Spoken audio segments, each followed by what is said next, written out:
یہ تمہارا امام. کیونکہ لوگ پوچھتے نا ہمارے آپ کے بعد کیا ہو, یہ امام ہے تمہارا.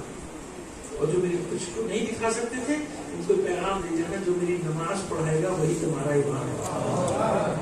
جو میری نماز پڑھائے گا وہی تمہارا امام ہے. یہ سامرا جہاں مقصد ہے نا, جہاں امام کے ایک اور صاحبزادے کا مقصد بھی بتایا جاتا ہے.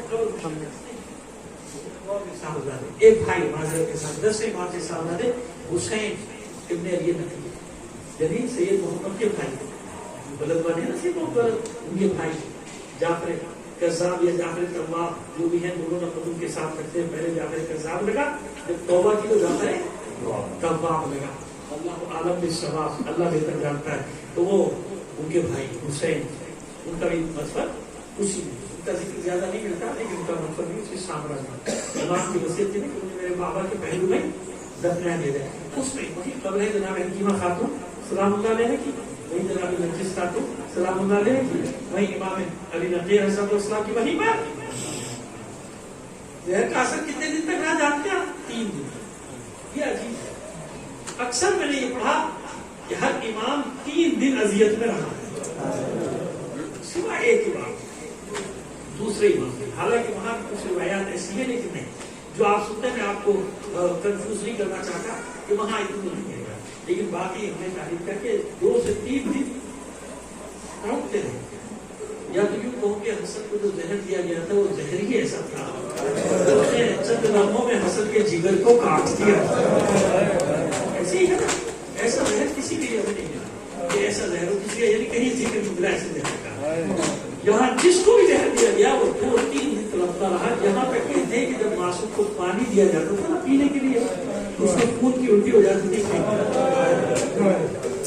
یعنی پیاسا, ہر ایک امام پیاسا بن گیا.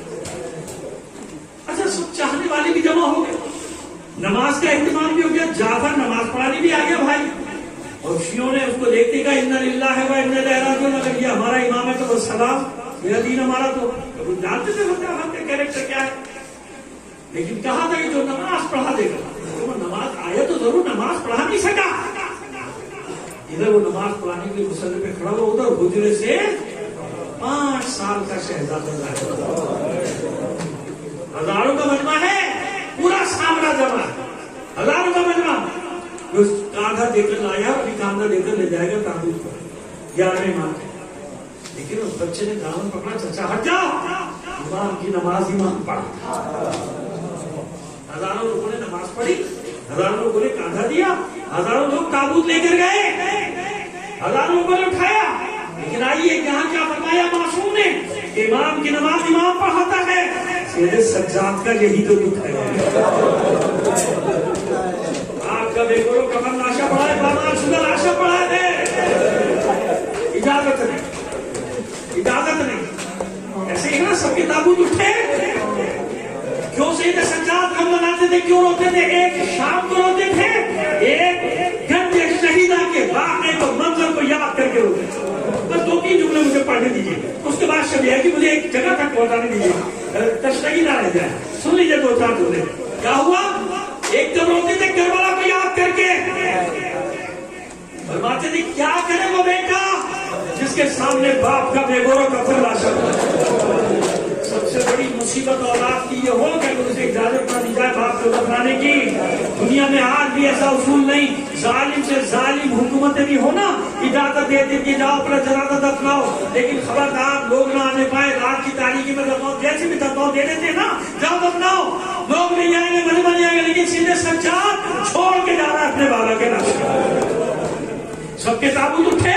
یہاں تک کہ سنیے آپ, جس کا جنازہ زنجیروں میں جکڑا ہوا آیا تھا, یہاں تک پڑھ کے لوگ چھوڑ دیتے ہیں کہ زنجیروں میں جکڑا ہوا تھا جنازہ باب الحوائج کا, اور 4 غلام لے کر آ رہے تھے. 4 غلام اپنی جگہ تھے. چچا نے, جب ہارون کے چچا نے اعلان کیا تھا شیعوں کی بستی میں کوئی پابندی نہیں, آ جاؤ اپنے امام کے جنازے میں شرکت بھی کرو, جنازے کا بھی لو, تو یاد رکھو اس وقت کی تاریخ میں کتنا بڑا جنازہ باب الحوائج کا اٹھا تھا. کسی کا ایسا جنازہ نہیں اٹھا تھا. یہی وہ دکھ ہے, یہی وہ کرب ہے زینب کا, سکینہ کا, ام کلثوم کا. آج تک جیسے تابوت حسین کا اٹھتا ہے